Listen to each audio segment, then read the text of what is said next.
Olá, seja bem-vindo ao podcast do Simpósio Multiprofissional que está acontecendo neste momento. Me chamo Leonardo Rocha, sou médico e participante do grupo IBISP. Hoje vamos conversar sobre o programa Recomeçar, um projeto destinado para pacientes que já finalizaram o tratamento oncológico.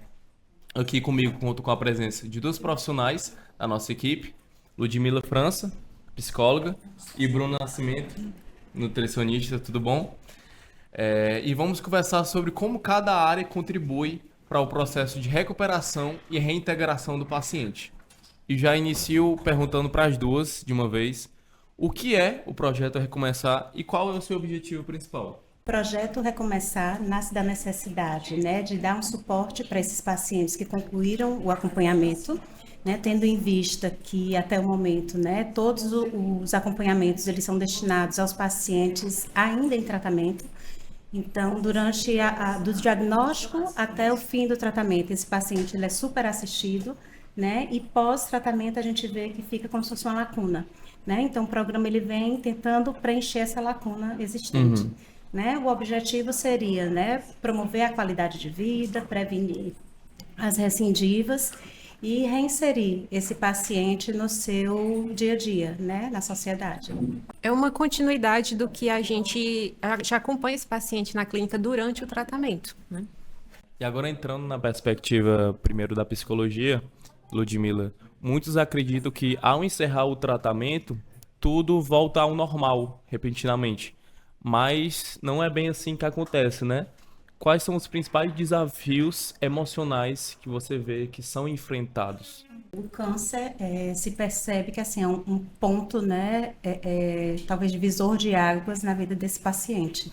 Né? E assim, terminado o tratamento, que é um período, né, um momento que todos eles desejam, né, muito, né, de fato, traz com isso, né, grandes desafios emocionais. Né? Dentre eles, a gente pode citar o medo da recidiva, né? Então, assim, se trata de uma doença crônica, né? E muitos ficam naquela, né? Até quando, né, eu vou ficar bem? É comum, por exemplo, a gente fala do fantasma da doença, né? Os pacientes, eles concluem, mas se eu sinto um desconforto respiratório, eu já atribuo a uma possível meta, né, pulmonar. Se eu sinto um desconforto, né, às vezes na coluna por ter dormido mal, né, eu já atribuo a uma possível metástase. Então, assim, mesmo uma pessoa, né, findando o tratamento, a gente vê que a doença, o fantasma dela, né, vai acompanhá-lo durante muito tempo, né? Junto a isso, a gente vê a questão da insegurança, da ansiedade, né, nos exames, né, periódicos que se faz, né, toda a tomografia que tem que se fazer, todo o exame de sangue aos pacientes da Imato, né, que fazem, eles já ficam naquela expectativa, será que vai dar bom, será que não vai, né? Então, de tempos em tempos, eles passam por essa fase que é bem delicada, né? E aí soma-se a isso, né, às vezes a questão do papel social deles, né, durante esse período de adoecimento, muitas coisas acontecem, né, tanto na ordem social, que seria, às vezes, aquele provedor que passa, de repente, né, a ser não mais o mantenedor daquela casa, né, e aí agora os papéis, eles são invertidos, e nem sempre é fácil essa reinserção, porque, às vezes, eles saem do tratamento com algumas limitações, né, às vezes físicas, às vezes psíquicas, né, o que acaba dificultando um pouco. Né? E aí a gente pode também somar, né, as perdas inúmeras, né? Que aí é você elaborar, né, a questão da perda da saúde, da perda dessa imagem corporal, a perda, né, da autoestima, né? Então, assim, a gente vê que o psicólogo, ele tem um papel, assim, imprescindível, não só ao longo do tratamento, mas pós-tratamento também. Sim. E agora, Bruna, quando a gente está falando desse período pós-tratamento oncológico, como a nutrição entra e ajuda o paciente nesse período? O estado nutricional do paciente, ele pode ser modificado desde a localização do tumor e ao tipo de tratamento. Então, a gente sabe que cada paciente vai ter um tratamento diferenciado. Muitas vezes esse paciente pode ter uma alta toxicidade, ou seja, esse paciente ter muitos sintomas, perdeu muito peso e às vezes não tanto. E aí é importante que, a depender desse grau de risco nutricional que esse paciente tenha, a gente precisa também fazer esse acompanhamento, principalmente no pós. Porque se esse paciente perdeu muita massa muscular, se esse paciente está, por exemplo, com alterações no paladar, a imunidade, né? A imunidade é uma dos fatores que geralmente é muito importante, a gente pensa muito durante o tratamento, mas no pós também tem o efeito colateral tardio. E essa imunidade desse paciente ainda permanece ali diminuída, comprometida. Então, a alimentação vem para dar um suporte nesse aporte de nutrientes. Então, muitas vezes o paciente pensa, não, terminei o tratamento, posso comer tudo, tá tudo liberado, porque geralmente durante o tratamento o paciente já tem em mente algumas limitações.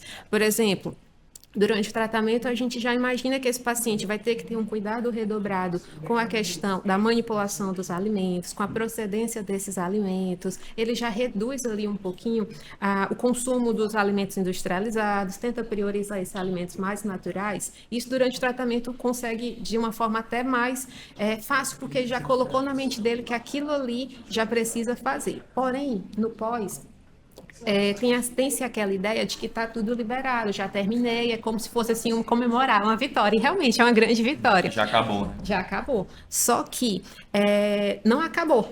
Precisa, aí, exatamente do projeto, vem com essa ideia de recomeçar. Muitas vezes o paciente, meio que às vezes, justamente por estar num período de comemoração, de como se livrei de uma coisa ruim, vou comemorar. E geralmente as comemorações envolvem muito comida. Assim, a gente mesmo. Quando a gente vai encontrar um amigo, vai encontrar um familiar, sempre tem a comida. Então, e aí a comida está dentro desse contexto da vida do paciente. E diferente, por exemplo, de uma medicação, que o paciente, por exemplo, não, você terminou o tratamento, vai ficar utilizando tal medicação ou tal suplemento, horário tal, você toma, ok. Só que a alimentação não, é 24 horas praticamente. Então, esse paciente vai ter que ser orientado como é que vão ser essas escolhas alimentares dele nesse período. E é válido lembrar, né, Bruna, que, eu digo assim, durante o tratamento, eu vejo que eles fazem tudo à risca, né? Então, assim, é todo um cuidado com a alimentação, né, em relação a horários, né? Toda situação estressora que eu posso evitar, né? Então, eu tento me poupar. E aí, quando se encerra, quando se bate finalmente o sino, né? Aí eu volto para o meu de antes, o meu estado de antes, né? E aí, assim, é difícil a gente querer, né, resultados diferentes fazendo as mesmas coisas, né? Então, aí é que entra a história da prevenção da recidiva. Exatamente. Né? Porque se a gente adota, né, um estilo de vida que nos fez, às vezes, muitas vezes adoecer, a chance de voltarmos a adoecer é grande. Pode ser que ele tenha essa ideia de que não, terminou o tratamento, tá tudo liberado. Não necessariamente, porque ele não voltou àquela estaca antes do tratamento. Ele está somando os efeitos colaterais do tratamento, da própria doença, né? E eu falo isso do ponto de vista nutricional, mas a gente pode pensar isso do ponto de vista também físico, né? A performance desse paciente foi com certeza afetada, fatores emocionais. Então, vamos imaginar que antes a comida era algo normal, de repente esse paciente não conseguiu mais se alimentar. Toda a vida que ele ia se alimentar era digamos, um tormento, uma coisa assim. Porque quando a gente está sem apetite e é orientado, não, você precisa comer determinados horários, determinados alimentos, isso gera um sofrimento. A gente tenta fazer algumas condutas para amenizar isso, para tornar esse momento mais prazeroso, porém a gente sabe que é, sim, dificultoso. E aí, terminou esse tratamento, a gente precisa conscientizar esse paciente que ele também precisa se cuidar agora nesse momento, porque como a gente, foi bem lembrado no início, a gente está prevenindo o quê? Uma recidiva de doença, a gente está promovendo um bem-estar completo desse paciente, físico, emocional, nutricional, né? E social. Até por isso que quando a gente contou sobre mudanças de estilo de vida, esse estilo de vida não se restringe só ao período durante o tratamento, né? Sim, durante literalmente toda a vida. Sim, sim. E uma nova pergunta para as duas. Qual o diferencial do projeto Recomeçar comparado a outros acompanhamentos convencionais que se vê fora aqui da nossa equipe? Como é que funciona a integração entre as diferentes áreas? Bom, o projeto Recomeçar, ele é de forma optativa ao paciente. tá? Então, ele é convidado a participar, então ele já tem ali um direito de escolha. Geralmente, a gente tem uma excelente adesão dos pacientes, porque isso acaba, ele consegue entender esse benefício do projeto em si, né? Mas o tratamento, projeto Recomeçar, ele tem um diferencial de que os profissionais que estão acompanhando esse momento acompanharam também durante o tratamento. Então, você já conhece o paciente, já sabe as preferências alimentares, então você já conhece, já viu toda essa história, conhece os familiares. Então, pensando aqui do ponto de vista da nutrição, muitas vezes essa comida não é preparada pelo paciente, é por um cuidador, por um familiar. Então, você já tem uma boa relação ali com os familiares, já sabe como é o dia a dia, porque a gente sabe que cada casa tem uma rotina diferente. Então, muitas vezes tem um cuidador ali 24 horas para o paciente, ótimo, mas tem outros momentos que não tem. E aí a gente, como já tem esse conhecimento da rotina, dos hábitos do paciente, torna-se muito mais fácil para esse paciente a gente conseguir propor um plano terapêutico e ele conseguir ter uma adesão melhor.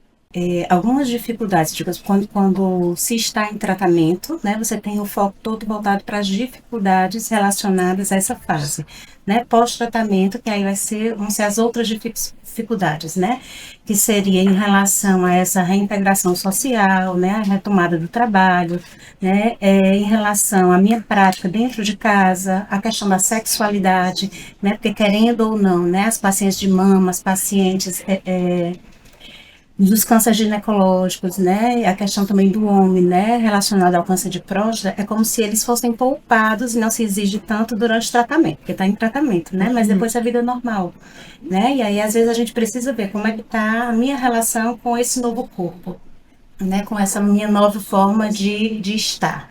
E, assim, acredito que um dos pontos principais aqui na nossa conversa é sobre o futuro pós-tratamento. Aqui durante o simpósio, para quem está participando, se fala muito sobre o futuro da oncologia. E para vocês, como vocês enxergam o futuro do cuidado oncológico pós-tratamento?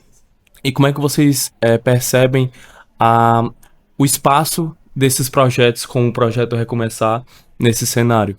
Assim, na maneira que eu percebo, eu acho inovadora essa ideia, né, do programa, uma vez que a extensão hoje em dia, né, da sobrevida desses pacientes, ela é muito maior, né? Se você for ver, há um tempo atrás, né, as medicações, elas nos davam uma sobrevida de 5 anos, né? Hoje a gente tem aí medicações que dão essa sobrevida de 10 anos. Então, assim, antes a visão estava muito focada nesse tratamento. Hoje a gente tem que focar na qualidade de vida desse paciente, né? E essa vida pós-tratamento, ela é longa, né? Então, assim, compreender esse paciente que durante o tratamento ele está todo coberto e posteriormente não está, né? É difícil entender, porque é como se você cuidasse e depois você soltasse, sem que ele estivesse preparado ainda, né, para caminhar sozinho, né? Eu lembro de uma paciente, né, onde ela ficou muito chateada quando recebeu a alta, né? E achei curioso, porque eu digo, é o momento que tanta gente espera, né? E uma das falas dela foi: aqui eu me sinto cuidada. Né? Então, assim, às vezes a gente toma a realidade, né, familiar como sendo a nossa, mas a gente tem uma gama, né, de um universo muito grande em relação às relações familiares, né? E muitas são adoecidas, né? Então, assim, nem sempre o paciente ele conta com esse suporte que é primordial. Né? Então, assim, a gente está atenta a essa rede de apoio, né? Quanto mais apoio a gente tem diante das adversidades, diante do adoecimento, melhor a gente consegue lidar. Né? Então, assim, a equipe entra agora nessa outra perspectiva de ser mais um suporte para esse paciente. Ótimo.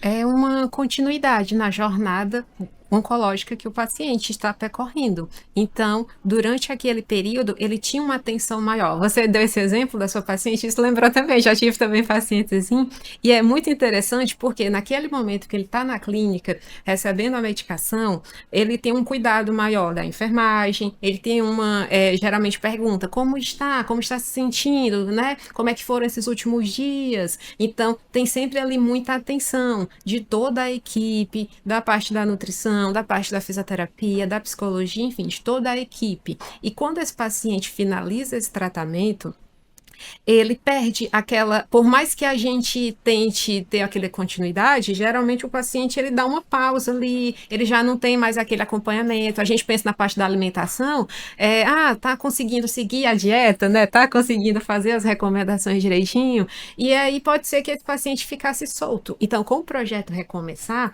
a gente tenta trazer esse paciente para continuar conosco. O projeto é isso, é uma continuidade. Abre-se uma possibilidade que antes não tinha, né? Exatamente. Antes, quando ele voltava só para o médico. Hoje ele volta para o médico e para a equipe, né? Passada essa fase inicial dos 4 meses, ele vai ter uma escolha, né? Eu quero dar continuidade, né? Ou de repente, até aqui tá bom. Para não deixar soltar, né? Como a É. Bruna. Então, isso é o diferencial, realmente, né? A gente poder acompanhar toda essa jornada do paciente, a linha de cuidado, como a gente pensa, né? A gente sempre só... E aí, é isso. Acho que faz parte. Perfeito. Ludmila, Bruna, agradeço demais pela participação, pelos comentários. Foi ótimo. Você que está assistindo ao podcast, saiba mais sobre o Grupo IBISP e sobre toda a equipe no @IBISPOficial. Muito obrigado. Até mais.